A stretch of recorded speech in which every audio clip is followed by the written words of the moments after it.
Hey everyone, and welcome back to the channel. If you're into stories that really get under your skin, stories that explore the darker corners of human experience, then you're in the right place. Before we dive in, if you're new here, hit that subscribe button and ring the bell so you don't miss out on more stories like this. Your support really helps keep this channel going, and lets me know I'm not alone in wanting to explore these complex and often uncomfortable narratives. Now let's get into today's story. It's a heavy one, folks. It's about those moments in life that just stick. They haunt you, they become these silent shadows that are always there, lurking in the background. For the woman in our story today, that moment happened 2 years ago.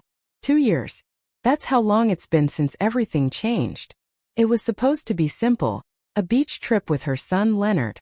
Her husband Phoenix couldn't make it. Sound familiar? Work always came first. She was used to it, used to being alone. But this particular day, it felt different. Wrong even. Not just then, but even now, 2 years later, the feeling lingers.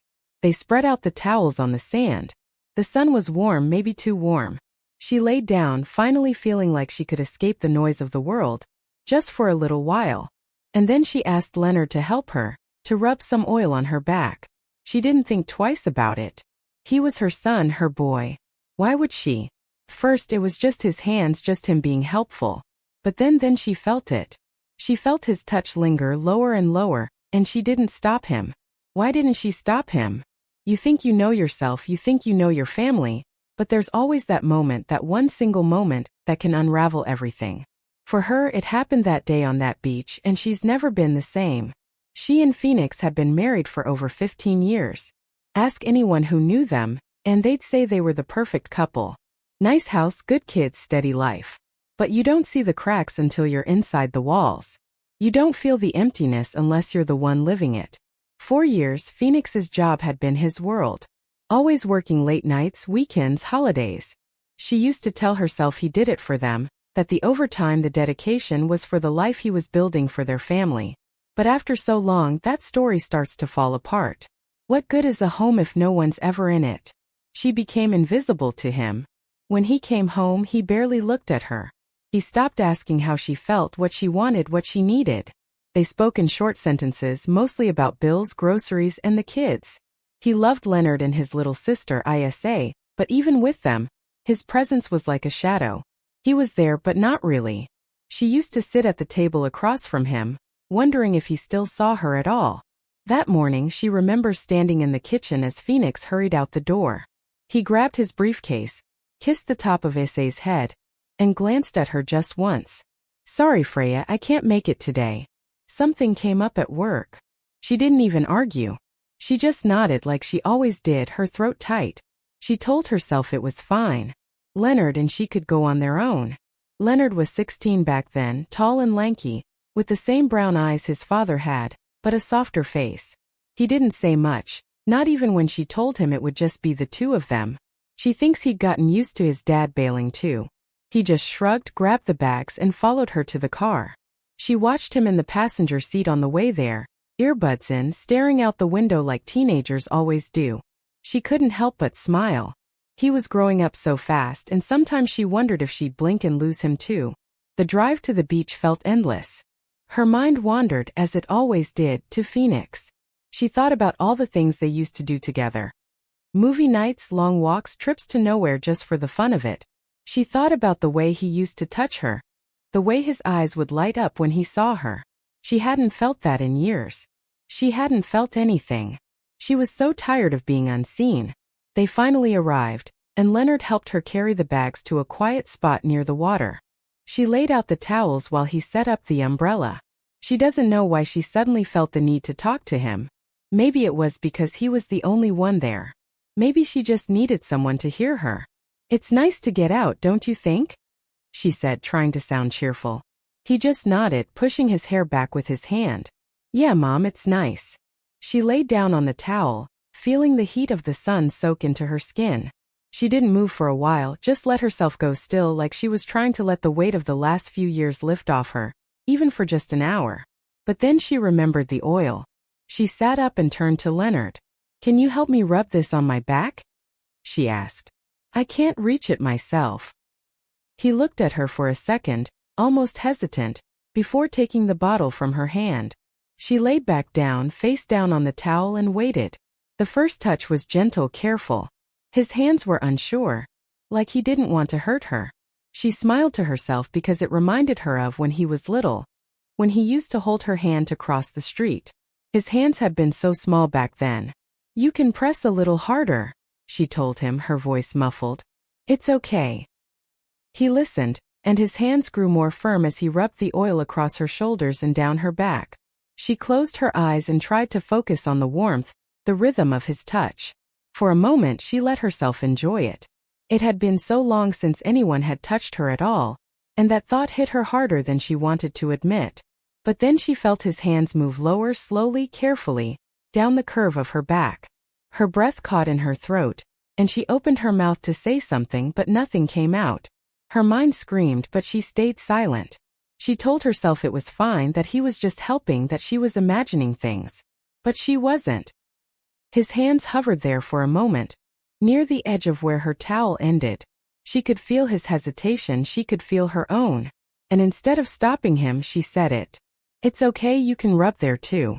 The words hung in the air like something poisonous, and the moment they left her mouth, she knew she couldn't take them back. Leonard didn't say anything.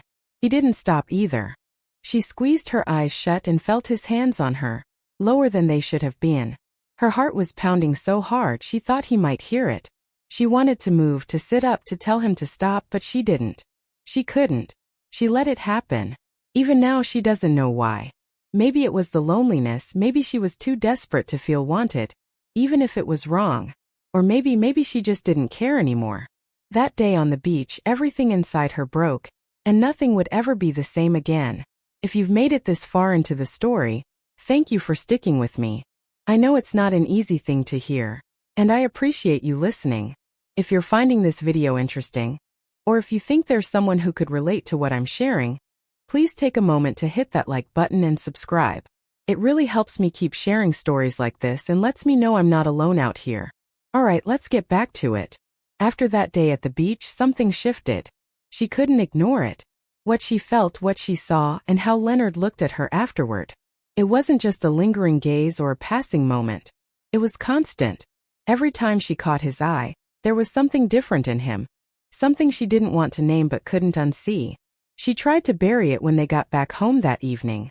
She did everything she could to act normal. She made dinner, she asked Leonard about school.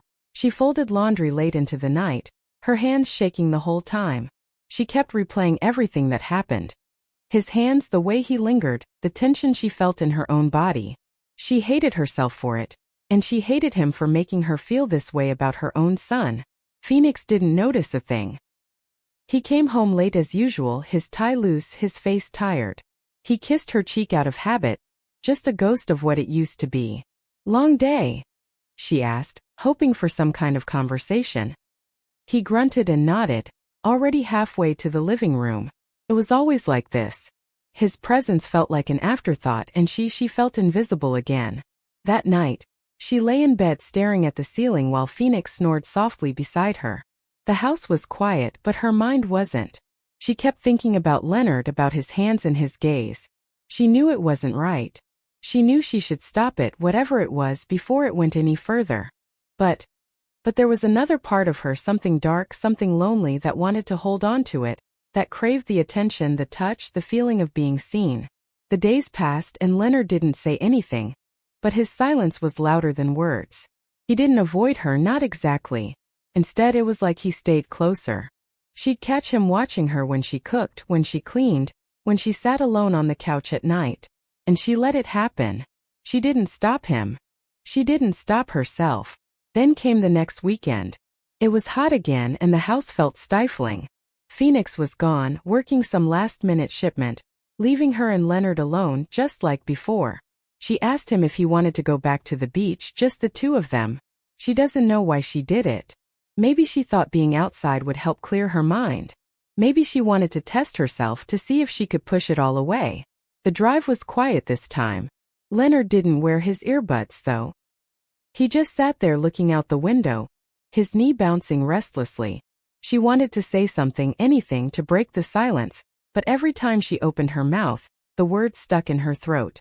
When they got to the beach, it was almost empty. She remembers how blue the water looked, how the wind felt on her face.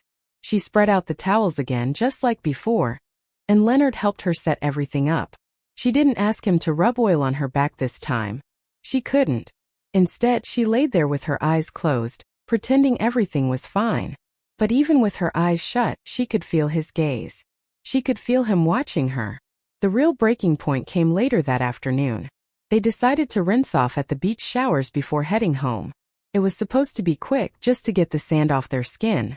But something happened then that she still can't explain. When they reached the showers, Leonard stepped under first, letting the water run down his back.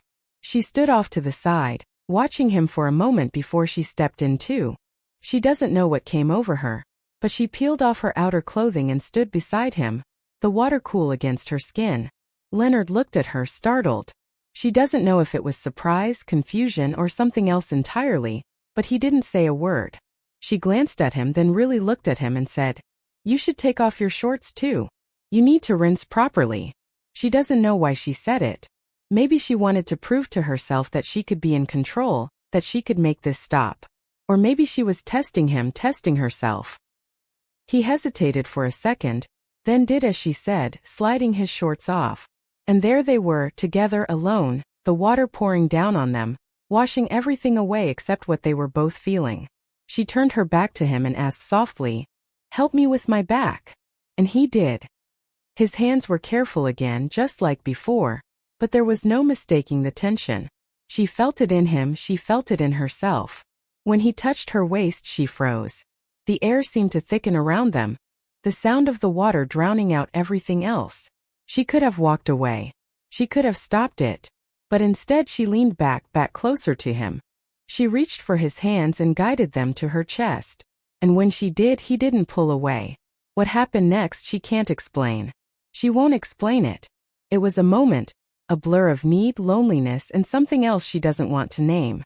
It wasn't soft and it wasn't slow. It was desperate, passionate, wrong in every way, but she couldn't stop it. She didn't want to. And when it was over, they just stood there, the water still pouring down on them, washing away the evidence but not the truth. He held her then, held her like no one else had in years, and she let him. Afterwards they didn't speak. They dried off, packed up, and walked back to the car in silence. She watched Leonard from the corner of her eye. His face flushed, his movements stiff. She knew she'd ruined everything. She knew they'd crossed a line that could never be uncrossed. And yet, for the first time in years, she felt alive. The ride home was silent at first. The car felt too small, too heavy, like the air itself was pressing down on them. She gripped the steering wheel tightly, trying to focus on the road, but her mind was spinning. She could still feel him, Leonard, his hands, his body, the weight of everything they'd just done. She kept stealing glances at him in the passenger seat. He sat stiffly, staring out the window, his face flushed, his jaw tight. And then out of nowhere he spoke. "Mom," he said, his voice low, almost unsure. She didn't look at him, she couldn't, but she heard him. What just happened back there? Her heart skipped a beat. For a moment she thought about pretending she didn't hear him, about brushing it off, changing the subject. But there was no point in pretending anymore, not after what they'd done. She took a shaky breath and answered, "I don't know." It was the truth, or at least the closest thing to it. She didn't know what had happened or why. All she knew was that everything had changed. They didn't talk again until they pulled into the driveway. She turned off the car, but neither of them moved. Leonard finally looked at her, really looked at her, and for the first time she saw something in his eyes that scared her. It wasn't confusion or guilt or even shame. It was longing. "How long have you felt like this?" he asked. His words sent chills through her, because she'd been asking herself the same question. She looked at him then, and it was like a dam broke inside her. "I don't know," she whispered. Maybe longer than I want to admit." They were both quiet after that, just sitting there in the dark. She thought that would be it, that they'd go inside, try to forget it all, and pretend nothing had happened. But Leonard had other ideas. Before she could open the door, he leaned over and kissed her. It was soft at first, hesitant, like he was afraid she'd pull away. But she didn't. She let him kiss her and she kissed him back. And then she lost control. She doesn't know if it was the loneliness, the years of neglect, or the way Leonard looked at her like no one had in so long, but she let it happen right there outside their house. Leonard pulled her into him, his hands sliding over her like they belonged there. She felt alive. She felt wanted. She felt seen for the first time in years. She didn't care about anything else. She doesn't know how long they stayed like that, tangled up in each other, but eventually they moved inside. She doesn't remember much about the walk to the door, just the feeling of his hand on hers, the quiet between them buzzing like electricity. They didn't speak. They didn't need to. Once they were inside, everything escalated, like they'd been holding back for too long, and the dam had finally burst. The next few days were a blur. Leonard stayed close to her, always finding reasons to brush against her or look at her when no one else was watching. She'd tell herself to stop, to pull away, to end whatever this was. But every time she looked at him, she saw the same loneliness she felt. It was like they were mirrors of each other, reflecting back the same need, the same emptiness. And she couldn't say no. She didn't want to. At night, she'd lie in bed next to Phoenix, staring at the ceiling, listening to the sound of his breathing. She'd think about Leonard in the next room, about the way his hands felt, the way he made her feel alive again. And then she'd close her eyes, guilt curling up in her chest like a snake. She knew it couldn't last. She knew it was wrong, but she couldn't stop. The tension between them grew stronger every day, until it finally exploded. It was late one evening. Phoenix was at work again, Isa was asleep, and Leonard and she were in the kitchen. She was washing dishes, trying to keep her mind off everything, when she felt him behind her.